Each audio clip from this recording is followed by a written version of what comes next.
All right, let's jump right into one of the most powerful books out there, Stephen Covey's The 7 Habits of Highly Effective People. Now, this isn't about productivity hacks or just cramming more stuff into your day. Not at all. It's about a complete shift in how you see everything. A way to become truly effective, not just, busy. And it all starts with a problem that I think a lot of us can relate to. It's that feeling. You've done everything right on the outside. You've got the career, the achievements, but on the inside, there's this quiet emptiness, a sense that something really important is just missing.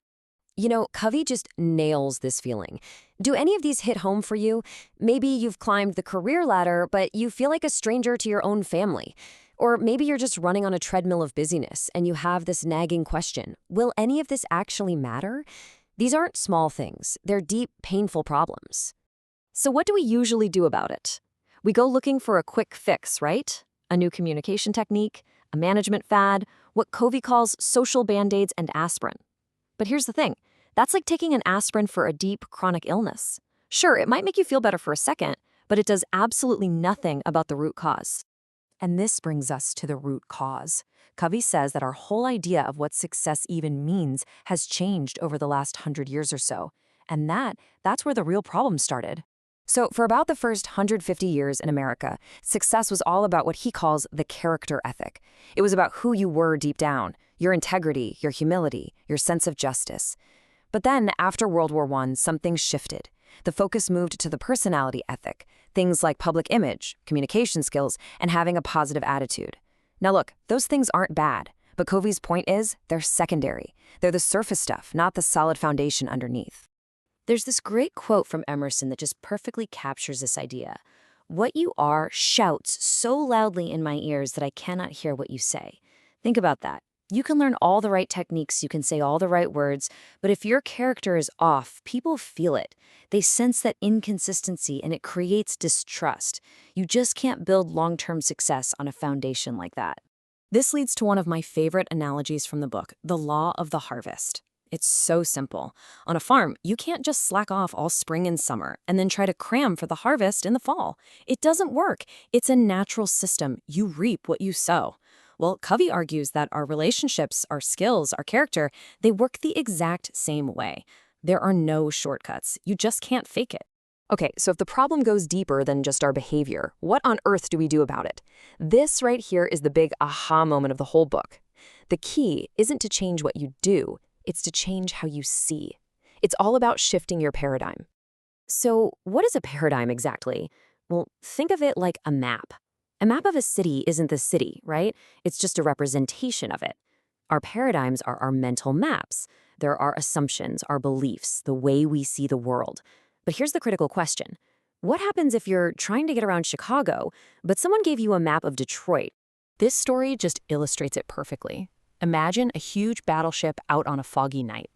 The captain sees a light ahead and radios, "We're on a collision course, change your course 20 degrees. The reply comes back, "It's advisable you change your course." The captain gets angry, pulls rank, "I'm a battleship, I'm telling you to change course." And then, the final world-changing response, "I'm a lighthouse." Boom. In that single moment, the captain's whole reality, his entire paradigm, just shattered. And that's the whole point. The captain's problem wasn't his behavior or his attitude.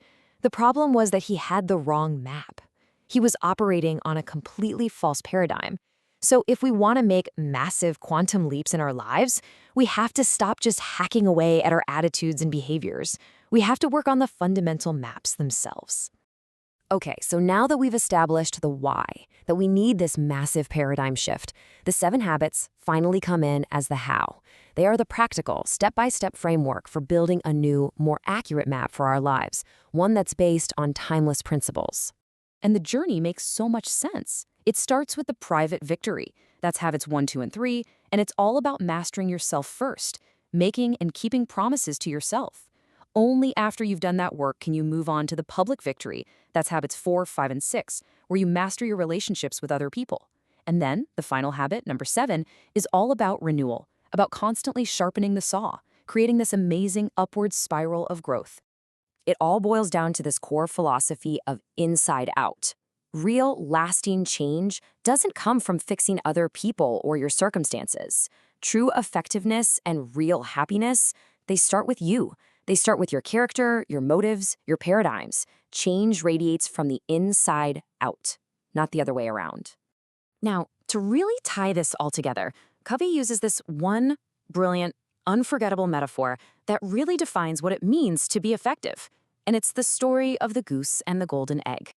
You probably know this fable, right? This poor farmer discovers his goose can lay a solid gold egg every single day. He becomes unbelievably rich. But he gets greedy. He gets impatient. He thinks, why wait for one egg a day? And he decides to kill the goose to get all the eggs at once. Of course, he cuts it open and finds nothing. In his greed, he destroyed the very thing that was producing his wealth. This is what Covey calls the P/PC balance. P stands for production. Those are the golden eggs, the results you want. P stands for production capability. That's the goose, the asset that actually produces those results. And true effectiveness requires a balance between the two. If you only focus on the golden eggs, the profits, the quarterly numbers, the clean house, and you completely neglect the goose, your health, your employees, your marriage, your equipment, you will eventually lose the ability to produce any eggs at all. And that really brings us to this beautiful quote by T.S. Eliot. Covey's point is that these principles, integrity, honesty, service, they aren't new. They're kind of deep in our DNA and our conscience. The whole journey of the 7 Habits is about exploring and coming back to these timeless truths, but seeing them with fresh eyes and, as Eliot says, to know the place for the first time.